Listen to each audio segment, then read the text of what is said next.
A new sitcom came to CBS on October 3rd, 1961. That show was the Dick Van Dyke Show, and it centered around the adventures of an easygoing comedy writer named Rob Petrie, played by Dick Van Dyke. His beautiful wife was named Laura, and she was played by Mary Tyler Moore. And his two comedy co-writers, Sally Rogers, played by Rose Marie, and Buddy Sorrell, played by Maury Amsterdam, rounded out the show. Initially, the show was going to be called Head of the Family, and it was actually going to star Carl Reiner. CBS didn't like that idea because they felt that Carl Reiner looked too Jewish, too intellectual, and too New Yorky, so they decided to cast Dick Van Dyke instead. Now, Van Dyke actually kind of took a risk when he was doing this show because at the time he was starring in the hit Broadway show Bye Bye Birdie, and he was going to have to quit that to do the series. He would have been an out-of-work actor if the show had flopped. The original opening credits for the show were just a packet of photos of the cast spilling onto a table and being individually shown on screen. This opening was only used during the first season of the show. For the remaining 4 seasons, there were 2 classic openings that were used. One was that famous shot where Rob enters the room greeting his wife and friends and trips over the ottoman.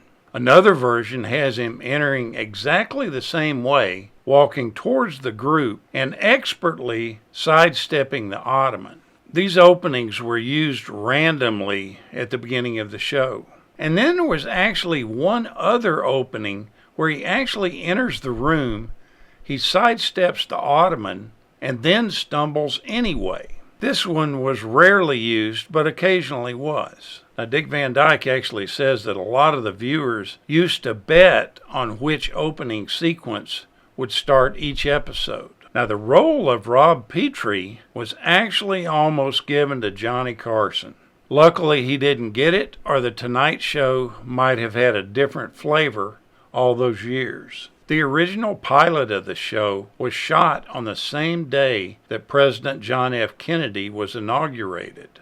Dick Van Dyke was so nervous during that episode that he developed a cold sore on his upper lip. They had to apply extra makeup to hide it. The show was filmed before a studio audience at Desilu Studios. But there was an occasion where they didn't have a studio audience when they filmed it, and that day was November 22nd, 1963, the day of JFK's assassination. On that day, during the middle of the rehearsals, the cast heard about the presidential assassination, and they decided to go ahead and film the episode, which was called Happy Birthday to Many More. They felt like they needed to record it, but not do it in front of a studio audience, thinking that most of the studio audience would not be in the mood to laugh during that day. Now, the Dick Van Dyke Show was sponsored by Kent Cigarettes. Most of the sitcoms back in that era were sponsored by some manufacturer, and Kent Cigarettes actually gave the cast and crew free cartons of Kent cigarettes each week. Mary Tyler Moore was a heavy smoker back then, and she would routinely take her cartons of Kent cigarettes and the cartons of other non-smokers of the cast and set and trade them in at her local store for her preferred brand. The character of Buddy Sorrell, the wisecracking joke writer, was played by Maury Amsterdam, and this was actually based on Mel Brooks, who was a comedy writer for Sid Caesar's Show of Shows in the 1950s. That's where he worked with the show's producer, Carl Reiner. Although they were bitter enemies on the show, in real life, Maury Amsterdam and Richard Deacon, who played Mel Cooley on the show, were actually very close friends. Many of the best insults that Buddy hurled at Mel were worked out after hours while the two of them were having drinks after work. The show was not successful in its first season, and was actually canceled by CBS. Producer Danny Thomas had to personally go to the network executives and convince and basically beg them to leave the show on the air. The show finally picked up steam during the summer reruns that year and remained on the air and became the classic series that we know today. Now, it's very ironic that after star Dick Van Dyke decided to end the series after its 5-year run in 1966. It was then CBS executives who actually begged him to stay on. When Carl Reiner was running low on creative fuel for the show, he would simply gather around the cast and the crew and ask them how their lives were going.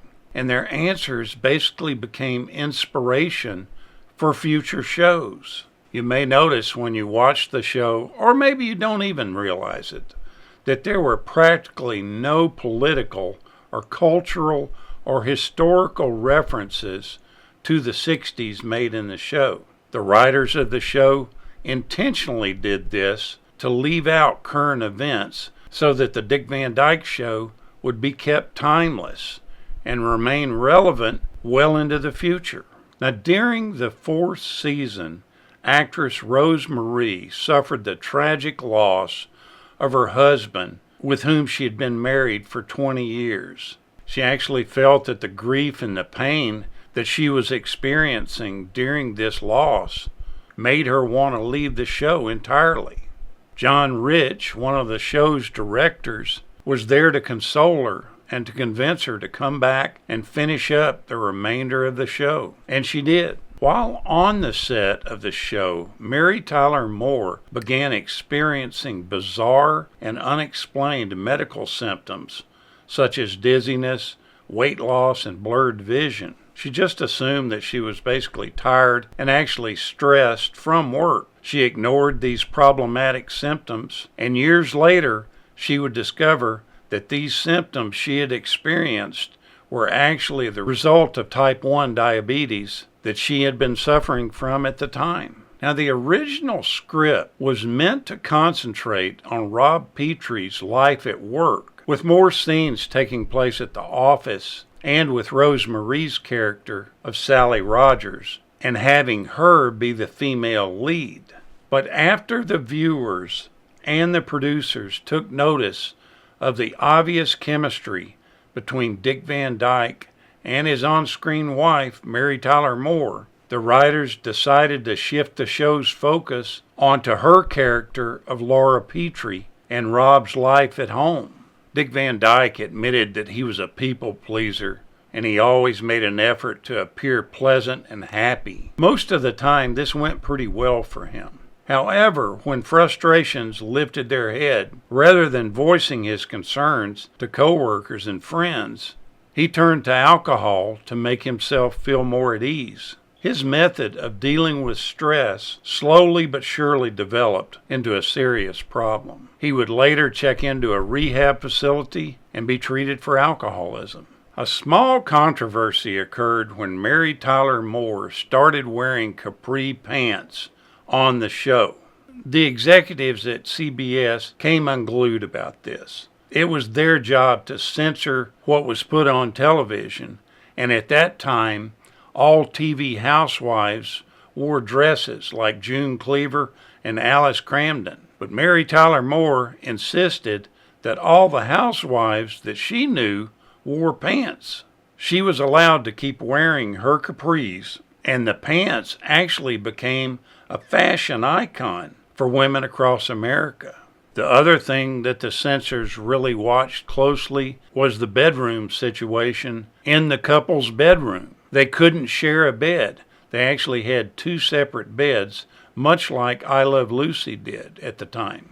With the conservative nature of television programming of the 60s, it's really no surprise that CBS didn't want to show Rob and Laura sharing a bed.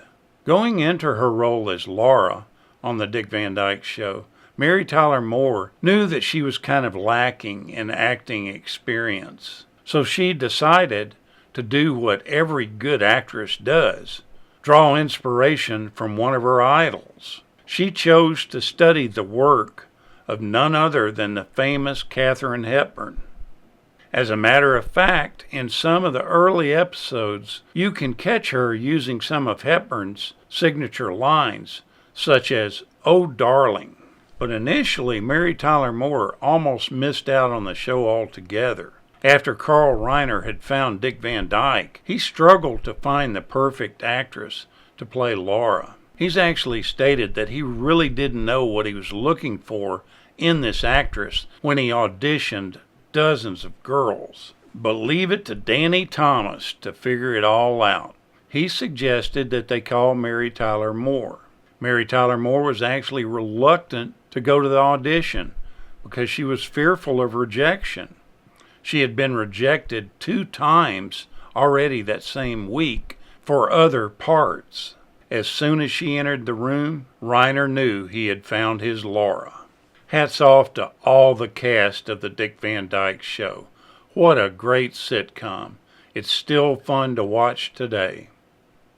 Thank you so much for watching, and we'll continue to chase the classics.